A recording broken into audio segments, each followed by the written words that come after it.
It might be fair to say we don't know any better, or it's what we grew up with. But there's no doubt about it. Mainers from Portland to Millinocket prefer Red Snapper hot dogs. They're made here in Bangor at W.A. Bean & Sons, where David Bean and Fred Rice have partnered to keep the Red Snappers coming off the line.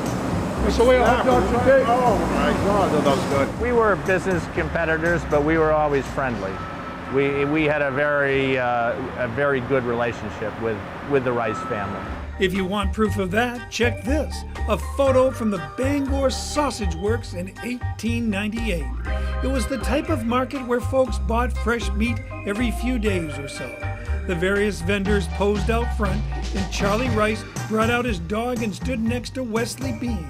115 years later, their descendants have partnered to keep the Red Snapper going. I think, wow, where's all the time gone?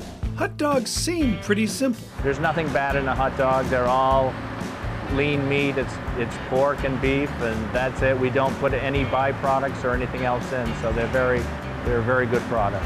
David and Fred showed me the process. It looked kind of like bread dough.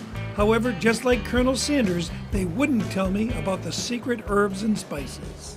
It was exactly the same spice, the same formula, and it's something that we've had locked in the safe, but the spice is exactly the same, and W.A. Bean picked up that formula that I gave them, and they're making that exactly the same recipe that was started really in the 1940s. The spice recipe was developed by a German man named Paul Sussenbach. He had been a German submariner when he surfaced at the end of World War II. My great-grandfather, after World War II, found out that there were some German sausage makers that had landed in New York City as prisoners of war. He went down and interviewed 2 or 3 of them, several of them, and hired one of them, brought him back to Bangor, Maine, to reformulate the sausage in the old-fashioned German sausage recipe. A number of companies dyed their hot dogs red. It was kind of a Maine thing. Rice's sold to Jordan's in '62. Jordan's bought Kirshner's, and then, right after the turn of the century, Tyson bought the whole thing. They shut down the Rice's brand and moved the whole operation to Buffalo. People started calling Fred to say they couldn't get their Red Snappers anymore. I wrote the letter to the president of Tyson, and he didn't call, but he had his vice president give me a call of marketing the next week. So it was a quick response, quick return. So they were good to do business with. Tyson, Yes, looking for some good vibes up in the Pine Tree State. absolutely. Yeah. So Fred Rice went to David Bean in 2004 to see if he would manufacture Rice's hot dogs. He did, and within 6 months, his business tripled. Mainers want that Red Snapper, which snap because of a natural casing. Now this is the hard part. An artificial casing might be cellulose or plastic.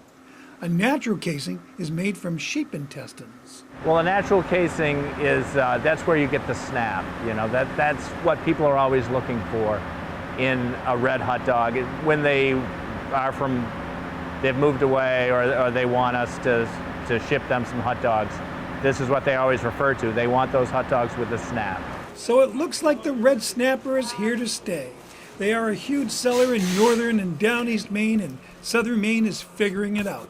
You know, just by being local, people are much more interested in buying local product now.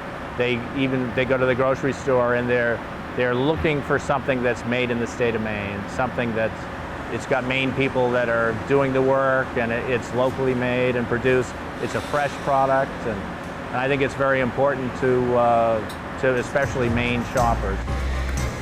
The Red Snapper is important to Maine, especially with a little mustard, relish, and maybe some onion.